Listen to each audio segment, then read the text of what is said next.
નમસ્કાર દર્શક મિત્રો, ગુજરાતમાં આપનું સ્વાગત છે। રાજ્યભરમાં પૂર પ્રભાવિત વિસ્તારોમાં સેના, એનડીઆરએફ, એસડીઆરએફ, ફાયર વિભાગ અને પોલીસ કર્મીઓ દ્વારા રેસ્ક્યુ કામગીરી કરવામાં આવી રહી છે।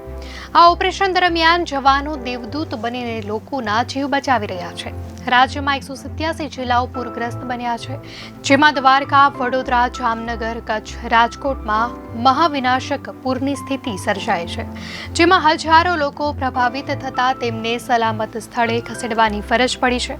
જામનગરની વાત કરીએ તો ભયાનક સ્થિતિ જોવા મળી રહી છે। અહીં ભારતીય કોસ્ટગાર્ડે વિવિધ ગ્રામ્ય વિસ્તારમાં અનેક જગ્યાએ લોકોને એરલિફ્ટ કર્યા છે। કંટોલ, થેપાડા, એરડા, બાલ, ફટાણા અને પીઠળ ગામોમાં લોકોને એરલિફ્ટ કરાયા છે। અવિરત વરસાદને કારણે વહેતી નદી અને ગામોમાં પૂરની સ્થિતિ સર્જાય છે અને લોકો જીવ બચાવવા છત પર ચડ્યા હતા, જેથી તમામ લોકોને એરલિફ્ટ કરી બચાવી લેવાયા છે। જામનગર જિલ્લામાં થયેલ અતિવૃષ્ટિના કારણે અનેક વિસ્તારો અસરગ્રસ્ત થયા છે। જિલ્લામાં આર્મી, એનડીઆરએફ, એસડીઆરએફ તથા જિલ્લા કલેક્ટર ભાવિન પંડ્યાના માર્ગદર્શન હેઠળ સમગ્ર જિલ્લા વહીવટીતંત્ર ઓછામાં ઓછી જાનહાનિ થાય તે માટે સતત પ્રયાસરત છે।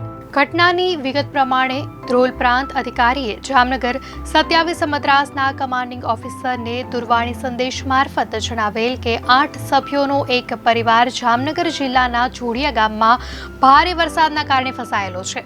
સંદેશો મળતા જ ફસાયેલા લોકોને બચાવવા માટે સંપૂર્ણ બચાવ સાધનો સાથે મેજર આનંદની રાહબરી હેઠળની એક ટીમ જામનગર મિલિટરી સ્ટેશનથી તાત્કાલિક જોડિયા પહોંચી હતી। આર્મી ટીમને સ્થળ પર પહોંચતા જાણવા મળ્યું કે અહીં કુલ 8 વ્યક્તિઓ ફસાયેલા છે, જેમાં 8 વર્ષથી નીચેના 6 જેટલા બાળકો પણ સામેલ છે અને આ લોકો છેલ્લા 4 દિવસથી એક જ સ્થળ પર ફસાયેલા છે।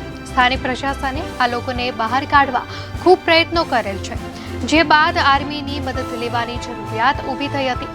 સ્થિતિની ગંભીરતાને સમજી યુદ્ધના ધોરણે જામનગરથી જોડિયા પહોંચેલી આ ટીમે તમામ સંસાધનો કામે લગાડી દીધા હતા। ધસમસતા પ્રવાહનો સામનો કરી ભારે જહેમત બાદ આ તમામ 8 વ્યક્તિઓને હેમખેમ બચાવી લેવાયા હતા અને તમામને આરોગ્ય કેન્દ્ર જોડિયા ખાતે મોકલવામાં આવ્યા હતા। ત્યારે કહી શકાય કે આ જોડિયામાં 4 દિવસથી ફસાયેલા એક 8 સભ્યોના પરિવાર માટે તંત્ર તથા ભારતીય સેના દેવદૂત સાબિત થઈ છે। દર્શક મિત્રો, આ ઘટનાને લઈને તમારી શું પ્રતિક્રિયા છે, ચોક્કસથી જણાવશો।